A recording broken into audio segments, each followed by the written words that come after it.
एक बुद्धिमान आदमी ने कहा था, यदि आप गुस्से में हैं तो यह इसलिए है क्योंकि आप पिछले समय में जी रहे हैं, और यदि आप भयभीत हैं तो यह इसलिए है क्योंकि आप भविष्य में जी रहे हैं।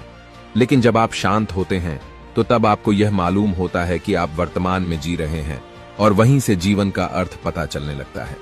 एक आलसी लड़का था जो सपने बड़े बड़े देखा करता था, लेकिन उसे पाने के लिए कुछ नहीं करता था। वो लक्ष्य तो पाना चाहता था, लेकिन उसके लिए कुछ करता नहीं था। उसे कहीं से एक संत के बारे में पता चला। वो उनके पास अपनी समस्या लेकर जाता है। संत महात्मा उसे नदी के किनारे ले जाते हैं और सबसे पहले उसे नदी में उतरने को कहते हैं। उसके बाद वो स्वयं नदी में उतर जाते हैं। संत उसके गर्दन को पकड़कर पानी में डूबा देते हैं। कुछ देर बाद लड़का छटपटाने लगता है और अपने हाथ पांव मारने लगता है। संत उसे छोड़ देते हैं। जैसे ही वो लड़का बाहर आता है, वो चिल्ला के कहता है, ये क्या बेहुदा हरकत है। संत कहते हैं, जब तुम पानी के अंदर थे और छटपटा रहे थे, उस समय तुम्हारे लिए सबसे जरूरी चीज क्या थी। लड़का कहता है, सांस। अगर और थोड़ी देर में अंदर होता तो मर गया होता। संत कहते हैं, बालक, वही तो मैं तुम्हें समझाना चाह रहा हूं कि जिंदगी में जब तुम्हारा लक्ष्य उस आवश्यक सांस की तरह बन जाए जिसके बिना तुम जीवित नहीं रह सकते, तब तुम्हें सही मायने में सफल होने से दुनिया की कोई ताकत नहीं रोक सकती। वीडियो पसंद आई तो अपने दोस्तों को शेयर जरूर करें, और हाँ, लाइफ में है कुछ करना तो इस पेज को फॉलो करो ना। दो दोस्तों की एक जूते बनाने वाली कंपनी में जॉब लगती है। कंपनी पहले दोस्त को एक गांव में जूते बेचने के लिए भेजती है, और वो यह देखकर उदास हो जाता है कि वहां कोई जूता चप्पल नहीं पहनता। और वो अपने बॉस को फोन लगाता है और कहता है कि बॉस, यहां तो कोई जूते चप्पल नहीं पहनता, मैं वापस आ रहा हूं।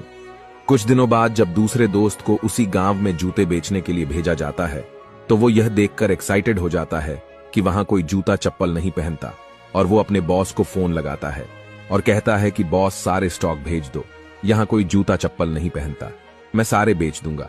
पहला दोस्त वहीं का वहीं रहता है, जबकि दूसरे दोस्त का प्रमोशन हो जाता है। निष्कर्ष, जिंदगी में ग्रोथ आपके माइंडसेट पर निर्भर करता है। अगर आपको विपरीत परिस्थितियों में भी अपॉर्चुनिटी दिखती है तो आपको ग्रो होने से कोई नहीं रोक सकता।